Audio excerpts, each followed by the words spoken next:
السلام علیکم ورحمۃ اللہ وبرکاتہ۔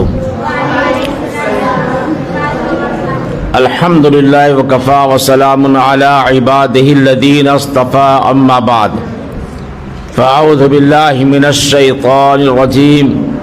بسم اللہ الرحمن الرحیم۔ ولا تقولوا لمن يقتل في سبيل الله اموات بل احیاء ولكن لا تشعرون، صدق اللہ العظیم۔ آج کا یہ پروگرام یوم آزادی کا پروگرام اور جو مضامین، جو تقاریر طالبات اور یہاں کے چند طلباء نے جس عزم اور حوصلے کے ساتھ میں اور ادیبانہ انداز میں جو پیش کیا ہے، وہ سارے اساتذہ کرام مبارکباد کے مستحق ہیں۔ بالخصوص وہ ٹیچر جنہوں نے انگریزی میں ان بچیوں کو تقریر سکھایا اور اس پر محنت کی، وہ بھی مبارکباد کے مستحق ہیں۔ اور جملہ اساتذہ کرام بھی یہاں جو تشریف فرما ہے، مولانا مفتی مجاہد حسین صاحب قاسمی، قاری سجاد صاحب فرقانی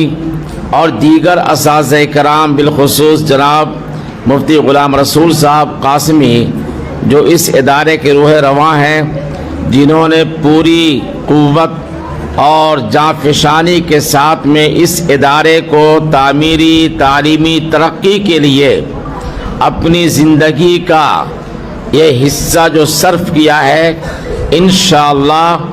یہ ان کی محنت اور خدمت بیکار نہیں ہوگی، بلکہ کارآمد ثابت ہوگی آخرت کے لیے بھی۔ اور یہاں کے جو پڑھنے والے طلباء ہیں، طالبات ہیں، اور جس طرح سے جد و جہد اور محنت جاری و ساری ہے، آپ سبھی حضرات اس محنت کو دیکھ رہے ہیں۔ اللہ رب العزت سے دعا ہے کہ اللہ تعالیٰ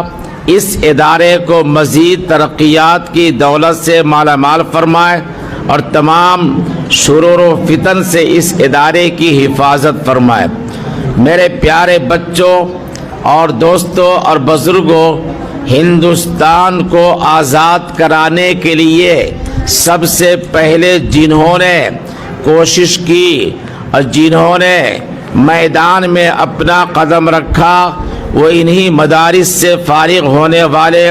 علماء کرام تھے۔ اس سے اندازہ ہوتا ہے کہ مدارس کی کتنی بڑی اہمیت ہے۔ اگر ہماری نسلوں کے اندر، ہمارے نوجوانوں کے اندر، ہمارے اندر اگر تعلیم نہیں ہوگی، ہمارے اندر اگر تعلیمی لیاقت اور شعور پیدا نہیں ہوگا، تو کبھی بھی ہم اپنے حق کی لڑائی نہیں لڑ سکتے۔ اپنے حقوق کی وصولیابی کے لیے اور حصول کے لیے جبھی ہم قربانی دے سکتے ہیں، جبھی ہمارے اندر حوصلہ پیدا ہو سکتا ہے، جبھی ہمارے اندر ارادے میں پختگی پیدا ہو سکتی ہے، جب ہمارے اندر تعلیم ہو اور ہمارے اندر اپنے اکابرین کی قربانیوں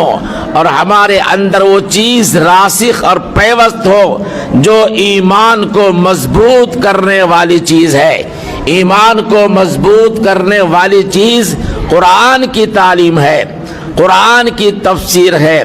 ایمان کو مضبوط کرنے والی چیز اور اکابرین کی تاریخ کو دہرانے کی والی چیز اگر ہے تو وہ تعلیم ہے اور وہ تاریخ ہے۔ اگر آج ہم ان تاریخ کو نہیں پڑھیں گے،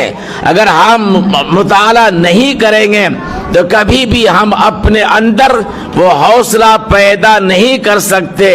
اس لیے کہ جو قوم تاریخ کو بھلا دیتی ہے، وہ قوم کبھی ترقی نہیں کر سکتی ہے۔ میرا عزیز دوست اور بزرگوں، اس ہندوستان کو آزاد کرانے کے لیے کتنے اکابرین نے، کتنے علماء نے پھانسی کے پھندوں کو چوما، لیکن انگریز کے سامنے اپنے سر کو نہیں جھکایا، انگریز کے سامنے وہ نہیں جھکے۔ اور یہ وہ دور تھا کہ مسلمان نہتے تھے